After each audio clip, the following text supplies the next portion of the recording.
সকল সদস্যের আত্মার মাগফিরাত কামনা করছি। আজকে আমরা চলচ্চিত্র সম্মিলিত চলচ্চিত্র পরিষদ আজকে মানববন্ধন করছি। আমরা কিসের জন্য মানববন্ধন করছি? আমরা মানববন্ধন করছি, আমরা কোনো হত্যাকে আমরা সাপোর্ট করি না। আমরা সকল হত্যার বিচার চাই। ছাত্রদের আন্দোলনের প্রতি আমাদের সমর্থন ছিল এবং আছে, থাকবে। কিন্তু যখন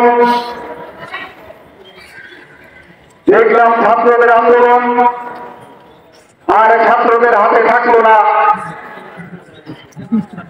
ছাত্রদের আন্দোলন যখন তৃতীয় পক্ষের হাতে চলে গেল,